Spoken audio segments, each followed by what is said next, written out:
तो फाइनली दोस्तों वो वक्त आ चुका है जिस वक्त का इंतजार डब्ल्यूडब्ल्यूई फैंस को आज से नहीं बल्कि 4-5 सालों से फाइनली द शील्ड रीयूनाइट हो चुकी है, यानी कि रोमन रेंस, सेथ रॉलिंस और डीन एम्ब्रोस रीयूनाइट हो चुके हैं। और ऐसी रूमर्स आ रही है कि ये तीनों यानी कि द शील्ड अब डब्ल्यूडब्ल्यूई में रिटर्न आने वाले हैं। कैसे, कब, कहां और क्यों, ये सारी बातें मैं आप लोगों को इस वीडियो में जरूर बताऊंगा। तो इस वीडियो को आखिर तक देखते रहिएगा, मिस करने की गलती मत कीजिएगा, क्योंकि आखिरी में मैं कुछ ऐसा बताने वाला हूं जिसे सुन के आप लोग भी कह देंगे कि तुम सही कह रहे हो, द शील्ड अब डब्ल्यूडब्ल्यूई में आने वाली है। तो वीडियो को आखिर तक जरूर देखिएगा। लेकिन इससे पहले मैं इस वीडियो को शुरू करूं, मैं आप लोगों को बता देता हूं कि डब्ल्यूडब्ल्यूई के अपकमिंग पेपर व्यूज यानी कि एलिमिनेशन चैम्बर और रेसलमेनिया 42 कहां देगा। तो एलिमिनेशन चैम्बर, रेसलमेनिया 42 और रॉ और स्मैकडाउन सिर्फ और सिर्फ नेटफ्लिक्स पे देगा। लेकिन अगर आप लोगों के पास नेटफ्लिक्स नहीं है तो टेंशन लेने की थोड़ी भी बात नहीं है। मैं अपने चैनल पे इन सारे पेपर व्यूज का लाइव अपडेट दूंगा। तो अगर आपने मेरे चैनल को अभी तक सब्सक्राइब नहीं किया तो मेरे चैनल को सब्सक्राइब करके बेल आइकन को दबा दीजिए ताकि आपसे कोई भी अपडेट मिस ना हो पाए। तो आइए दोस्तों, अब करते हैं इस वीडियो को शुरू और जानते हैं कि मैं क्या कह रहा हूँ।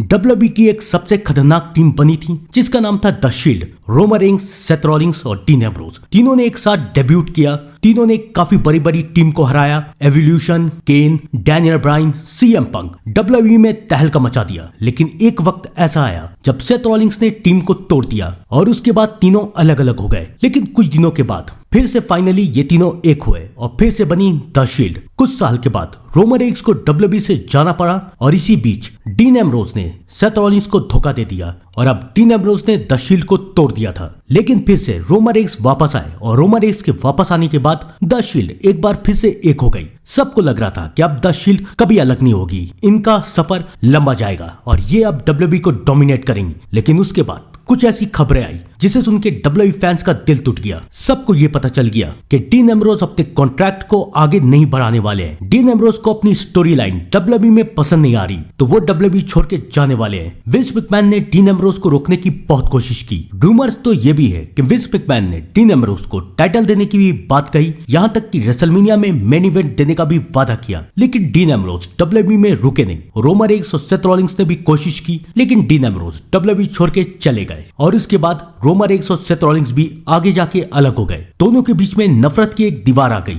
और आज तक रोमन रेंस और सेथ रॉलिंस अलग है। लेकिन अब सेथ रॉलिंस को उनकी टीम द विजन ने धोखा दे दिया और तब से सेथ रॉलिंस डब्ल्यूडब्ल्यूई से गायब थे। और मैं अपनी प्रीवियस वीडियो में कई बार ये कह रहा था कि सेथ रॉलिंस लौटेंगे और वो अब रोमन रेंस के साथ आएंगे। ये बातें डब्ल्यूडब्ल्यूई में चली रही थी कि तभी डब्ल्यूडब्ल्यूई के बाहर सेथ रॉलिंस अपनी बीवी बेकी लिंच के साथ एक सुपर बॉल में गए और वहां पर ये रूमर्स है कि सेथ रॉलिंस और डीन एम्ब्रोस एक साथ थे। और अब ये रूमर्स आ रही है कि रोमन रेंस, सेथ रॉलिंस और डीन एम्ब्रोस तीनों बाहर स्पॉट किए गए और इस बात से सबको ये अंदाजा लगा रहे हैं कि अब बहुत जल्द द शील्ड रीयूनाइट होने वाली है। तो आप लोग भी इंतजार कीजिएगा, रेसलमेनिया 42 से पहले द शील्ड रीयूनाइट जरूर होगी। आपको क्या लगता है कमेंट करके जरूर बताइएगा। तब तक के लिए thank you and good bye.